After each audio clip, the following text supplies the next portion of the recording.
नमस्कार साथियों, मेरा नाम है दिव्यांश दीक्षित और स्वागत है आप सभी लोगों का तर्कवाद शो के एक नए एपिसोड में। आज हम बात करेंगे नेपाल के जेंजी प्रोटेस्ट के बारे में, एक ऐसा आंदोलन जिसने पूरे देश को हिला के रख दिया है। 4 सितंबर 2025 को नेपाल की सरकार ने अचानक एक बहुत बड़ा फैसला लिया। सरकार ने 26 सोशल मीडिया प्लेटफॉर्म्स को बैन कर दिया। इसमें फेसबुक, यूट्यूब, इंस्टाग्राम, एक्स यानी ट्विटर और व्हाट्सएप जैसे ऐप्स भी थे, जिन्हें करोड़ों लोग रोजमर्रा की जिंदगी में इस्तेमाल करते हैं। सरकार का कहना था कि ये कंपनीज नेपाल में मैंडेटरी रजिस्ट्रेशन रूल फॉलो नहीं कर रही थी। सरकार का तर्क था कि इस तरह का रजिस्ट्रेशन जरूरी है ताकि देश में मिस इन्फॉर्मेशन और फेक न्यूज को रोका जा सके। लेकिन जनता को यह स्टेप सही नहीं लगा। लोगों को लगा कि सरकार असल में लोगों की आवाज को दबाना चाहती है। और सबसे ज्यादा नाराजगी हुई युवा में। आज का यूथ अपनी डेली लाइफ में सोशल मीडिया पर बहुत ज्यादा डिपेंडेंट है। पढ़ाई के लिए यूट्यूब ट्यूटोरियल्स, जॉब्स के लिए लिंक्डइन और ऑनलाइन ग्रुप्स, बिजनेसेस प्रमोशन के लिए इंस्टाग्राम और फेसबुक पेजेस, और अपनी राय रखने के लिए एक्स यानी ट्विटर।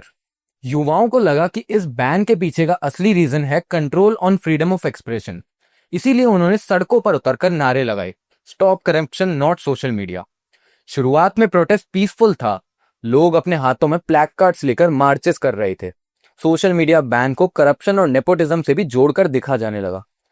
यूथ ओपनली बोलने लगा कि लीडर्स सिर्फ पावर बचाने के लिए रूल्स बना रहे हैं। धीरे धीरे प्रोटेस्ट देश के हर बड़े शहर तक पहुंचाया गया। यूनिवर्सिटी स्टूडेंट्स, यंग प्रोफेशनल्स और यहां तक कि स्कूल स्टूडेंट्स तक इसमें जुड़ गए। 8 सितंबर को काठमांडू और कुछ अन्य शहरों में हालत बिगड़ गई। पुलिस और प्रोटेस्टर्स आमने सामने आ गए। पुलिस ने भीड़ को हटाने के लिए टीयर गैस, वाटर कैनन्स और रबर बुलेट्स तक का इस्तेमाल किया। लेकिन क्राउड इतना बड़ा था कि हालात काबू से बाहर हो गए। रिपोर्ट्स के मुताबिक पुलिस ने कई जगह पे लाइव बुलेट्स भी चलाई। रिजल्ट ये आया कि 19 लोग मारे गए और 145 से ज्यादा लोग घायल हो गए।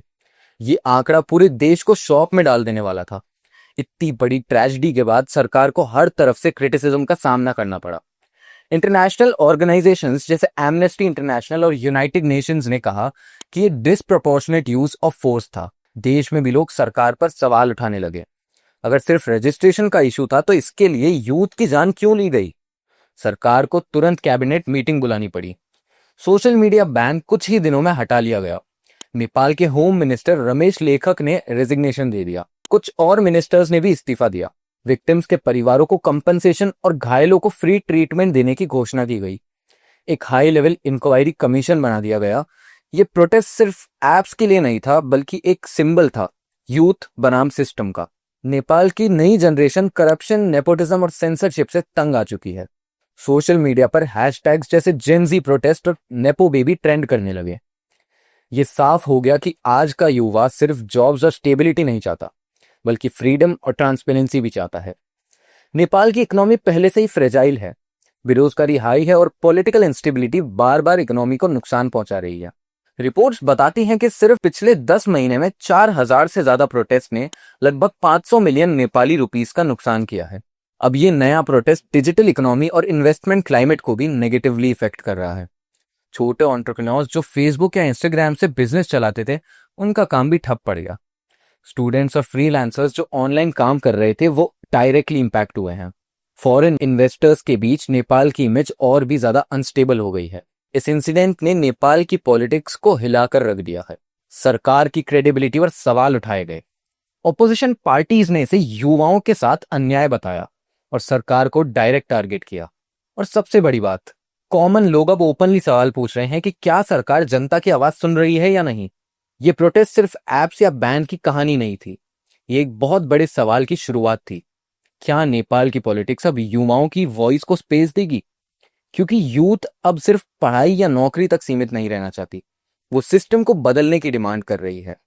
तो दर्शकों, नेपाल का ये जेंसी प्रोटेस्ट हमें ये सिखा के गया है कि आज की यंग जनरेशन सिर्फ स्पेक्टेटर नहीं बल्कि एक्टिव प्लेयर बन चुकी है। सोशल मीडिया बैन तो हटा दिया गया, लेकिन इस घटना ने पॉलिटिक्स, सोसाइटी और इकोनॉमी तीनों पर गहरा असर डाला। अब देखना यह होगा कि आने वाले समय में नेपाल की सरकार युवाओं के साथ डायलॉग करती है या फिर फ्यूचर में ऐसे प्रोटेस्ट और भी ज्यादा पावरफुल होंगे। ये थी नेपाल के जेंजी प्रोटेस्ट की पूरी कहानी। क्यों हुआ, कैसे फैला और क्या असर पड़ा। आपको क्या लगता है, क्या यह आंदोलन नेपाल की पॉलिटिक्स में परमानेंट बदलाव ला सकता है? कमेंट्स में अपना ओपिनियन देना मत भूलिएगा। इसी के साथ आज की खबर का सिलसिला हम यहीं समाप्त करते हैं। मैं दिव्यांश दीक्षित आप सभी से विदा लेना चाहता हूं। धन्यवाद।